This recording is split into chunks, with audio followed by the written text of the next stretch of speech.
Les choix aveugles du président Félix-Antoine Tshisekedi Tshilombo. Voici la biographie de la candidate de l'IDPS au poste de première vice-présidente de l'Assemblée nationale, Honorable Nteya Moulela Patricia. Honorable Nteya Moulela Patricia, née à Kolwezi le 25 novembre 1978, sommaire de qualification. Députée nationale élue de la ville de Likasi dans le Haut-Katanga en 2019. Avocate au barreau près la cour d'appel de Lubumbashi depuis mars 2011. Directeur exécutif de la clinique Femmes et Jeunes pour la bonne gouvernance. Secrétaire général de Women Academy for Africa pour l'Afrique centrale depuis juin 2013. Table ronde à Kinshasa avec Madame Jill Biden, seconde dame des USA, en juillet 2014. Mandataire du candidat président Etienne Tshisekedi à la CENI lors de la présidentielle de 2011.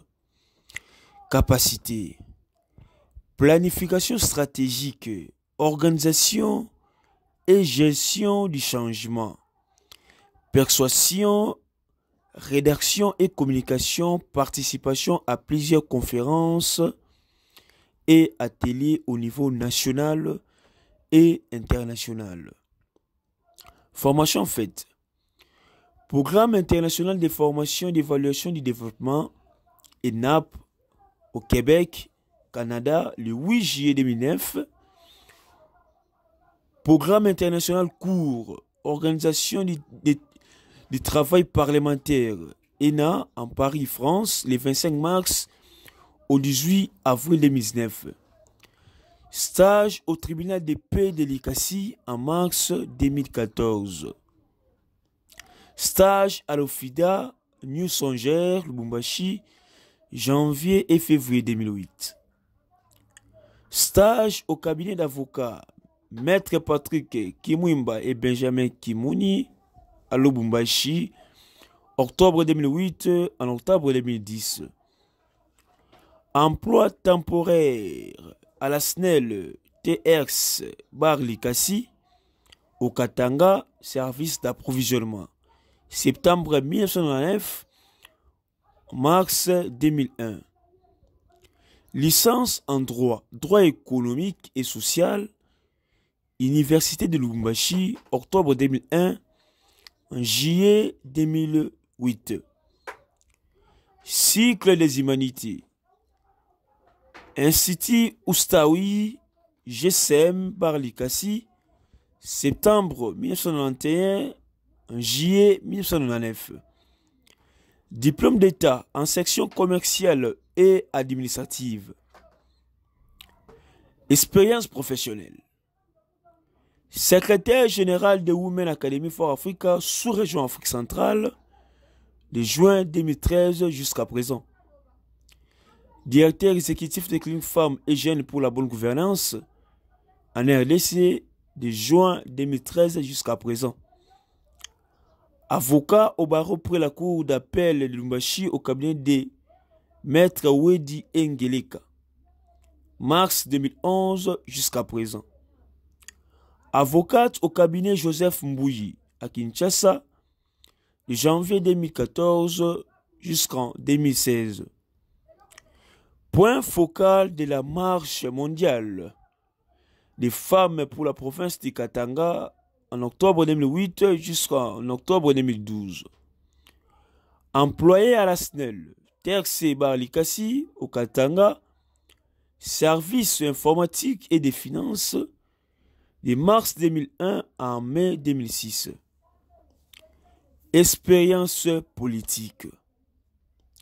En 2001, il fait son adhésion officielle à l'IDPS, l'Union pour la démocratie et le progrès social, section Panda en Likasi. En 2005, deuxième vice-présidente de l'Assemblée fédérale de Likasi. 2010, vice-présidente du bureau provisoire et trésorière au bureau définitif du premier congrès, l'IDPS tenu à Kinshasa. 2011 à 2019, secrétaire nationale adjointe au département de l'organisation du parti, conseillère chargée des questions électorales au cabinet du président du parti et mandataire du candidat président Tshisekedi à la CENI, secrétaire national chef du département des questions sociales en 2019, député national élu de l'ICASSU dans les Hauts-Katanga. Autre qualification, langue parlée, les français, les swahili, lingala, l'anglais élémentaire. Formation en informatique, Word, Excel et Internet. Centre d'intérêt, œuvres caritatives, sport, marche, football, handball, mouvement des jeunes femmes leaders, mouvement des jeunes catholiques, Kiro Kojefi, lecture et voyage. Madame Patricia Tseya Moulela, que vous voyez ici, c'est une femme congolaise, combattante et douée, passionnée pour servir les pays.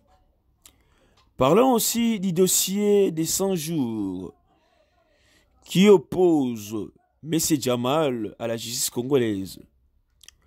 Djamal décide de lâcher Kamere et disposé à collaborer ou à coopérer avec la République démocratique du Congo. La justice congolaise est en train de redorer par ricocher son image des marques, aussi bien à l'intérieur des frontières nationales qu'à l'étranger. Ce qui fait qu'aujourd'hui, la confiance envers les troisièmes pouvoirs semble revenir chez les Congolais, mais aussi tous ceux ayant choisi de vivre en République démocratique du Congo ou encore des États qui collaborent avec notre pays. Pour preuve, la commission rogatoire internationale qu'elle venait d'établir dans le cadre des procédés dits des 100 jours par le biais du procureur général et officier du ministère public qui, sous la Betty Kayeye Adler, vient d'obtenir une réponse favorable à la démarche enclenchée. Le Liban décide de collaborer sans limite avec la RDC pour servir la lèpre libanaise. Les termes sont du ministre libanais de la Justice qui avait réagi le dimanche 7 juin dans un tweet. En effet, la dite commission a été établie le lundi 1er juin 2020 en vue de saisir les autorités libanaises, notamment celles ayant la justice dans leurs prérogatives, de la demande d'extradition des DCG libanais inculpés pour détournement de deniers publics et corruption en démocratie du Congo. Il s'agit de Suer Jamal et Jamal Hussein, tous deux fils de Sami Jamal, qui comparaient depuis le 11 mai 2020. Dans le cadre du procès de 100 jours, on lui reproche le détournement des deniers publics et la corruption. On rappelle que Sami Jamal avait obtenu les marchés de livraison des maisons préfabriquées dans 5 provinces du pays, mais à ce jour, il a livré que 211 sur les 1500 attendus dans un temps. Quant à ce défi, il a été établi en marge du procès qu'il avait pris part activement dans la transaction des fonds qui avait eu lieu sans la moindre transparence. Les fils de l'homme d'affaires libanais qui travaillent avec leur père dans ces nombreuses affaires étaient attendus à la prison de Makala comme de nombreux Congolais qui ont défilé devant le tribunal de grande instance de Kinshasa-Gombe. Siégeant en chambre foraine sur place à Makala, le mercredi 3 juin dernier pour comparaître à titre de témoin, mais ayant eu vent de la situation, ils avaient préféré quitter la République démocratique du Congo pour se soustraire à la justice.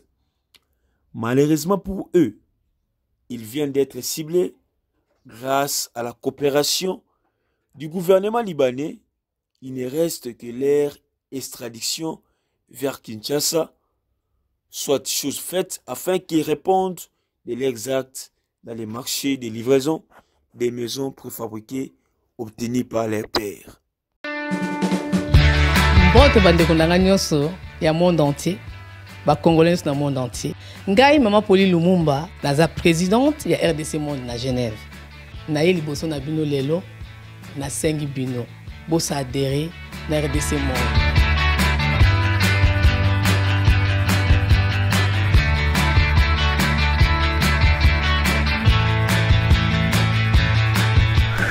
Bosenga kibiso des comptes, RDC Monde, depuis ça qui transparence, au bosenga kibiso.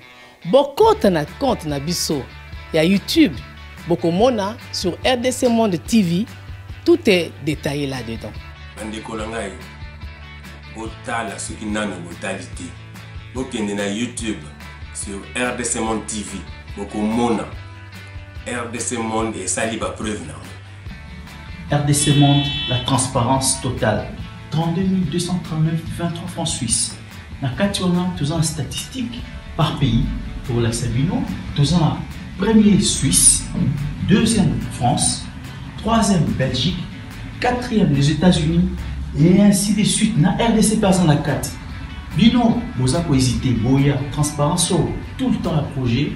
Futur, bisous pour ça l'amour. RDC Monde, Kakabo.